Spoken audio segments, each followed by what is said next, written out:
दुनिया फिर से दो हिस्सों में बंटती नजर आ रही है। एक तरफ अमेरिका और उसके सहयोगी देश, दूसरी तरफ रूस, चीन और उनके साझेदार। एक नया शीत युद्ध, लेकिन इस बार मैदान सिर्फ यूरोप नहीं बल्कि इंडो पैसिफिक तक फैल चुका है। और इस संघर्ष के केंद्र में है नेटो, यानी north Atlantic treaty organisation.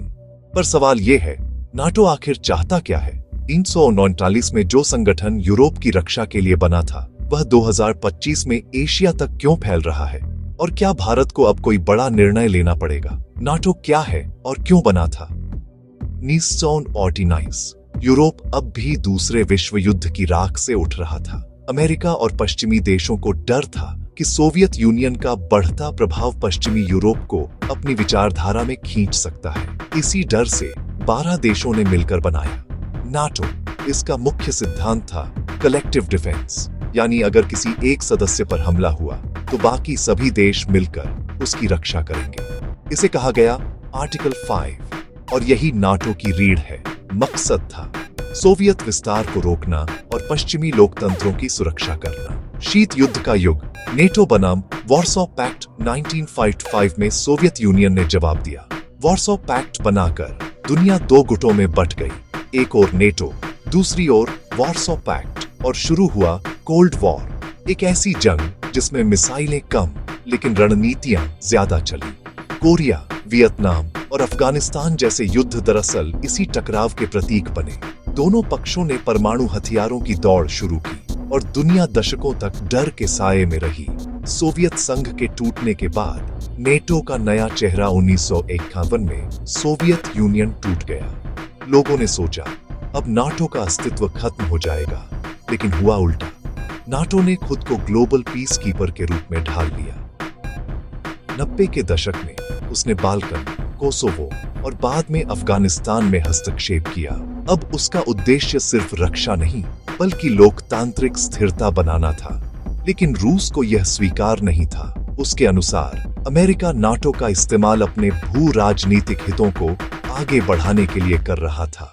NATO का विस्तार रूस के दरवाजे तक 1999 में पोलैंड, हंगरी और चेक रिपब्लिक शामिल हुए। 2004 में एस्टोनिया, लातविया और लिथुआनिया यानी रूस की सीमाओं तक नेटो पहुंच गया। 2022 में जब यूक्रेन ने नाटो में शामिल होने की इच्छा जताई, रूस ने इसे सीधी चुनौती माना और परिणाम हुआ यूक्रेन युद्ध। इस युद्ध ने यूरोप को फिर दो ध्रुवों में बांट दिया।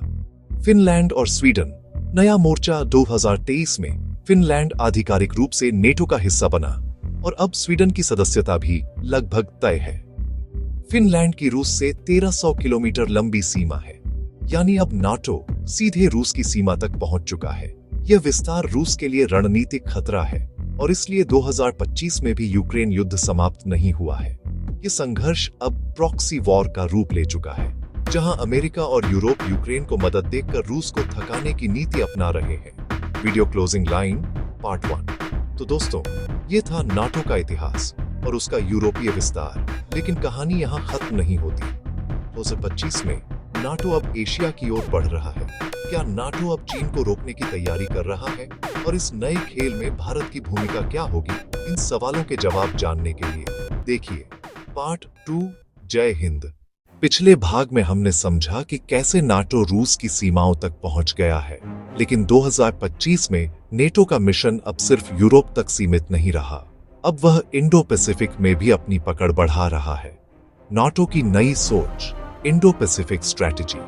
2023 के बाद से नाटो ने जापान, दक्षिण कोरिया, ऑस्ट्रेलिया और न्यूजीलैंड जैसे गैर सदस्य देशों के साथ सैन्य साझेदारी शुरू की। इसका नाम रखा गया Indo Pacific partnership initiative.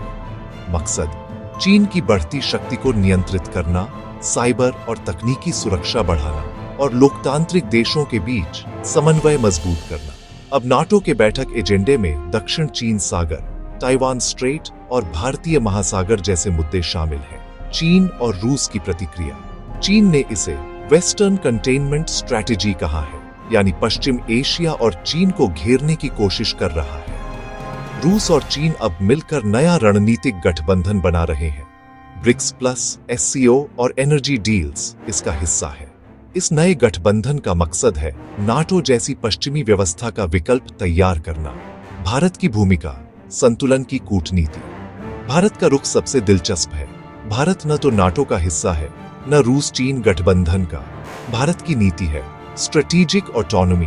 Bharat एक साथ क्वाड में अमेरिका के साथ बैठता है और एससीओ तथा ब्रिक्स में रूस और चीन के साथ भी। यह भारत की सबसे बड़ी ताकत है, क्योंकि वह दोनों ब्लॉक से लाभ ले सकता है बिना किसी एक का हिस्सा बने। भारत के हित और सावधानियां। भारत के लिए नेटो से जुड़ना अभी सही नहीं, क्योंकि इससे रूस के साथ रक्षा सहयोग प्रभावित हो सकता है। लेकिन नेटो देशों के साथ टेक्नोलॉजी, साइबर सिक्योरिटी और इंटेलिजेंस साझेदारी भारत के लिए फायदेमंद है। भारत इस समय मल्टी अलाइनमेंट डिप्लोमेसी का सबसे सफल उदाहरण है। भविष्य की दिशा, सहयोग या नया कोल्ड वॉर। 2025 में नाटो का दायरा इतिहास में सबसे बड़ा है, पर उसके सामने चुनौतियां भी सबसे बड़ी है। रूस, चीन, ईरान और उत्तर कोरिया अब खुलकर अमेरिकी प्रभाव को चुनौती दे रहे हैं। दूसरी तरफ अमेरिका और यूरोप लोकतंत्र और स्वतंत्रता के नाम पर वैश्विक गठबंधन बना रहे हैं। दुनिया एक बार फिर दो ध्रुवों में बढ़ती जा रही है। भारत जैसे देश इस द्वंद्व में ब्रिज ऑफ बैलेंस की भूमिका निभा सकते हैं, जो आने वाले दशक की दिशा तय करेगा।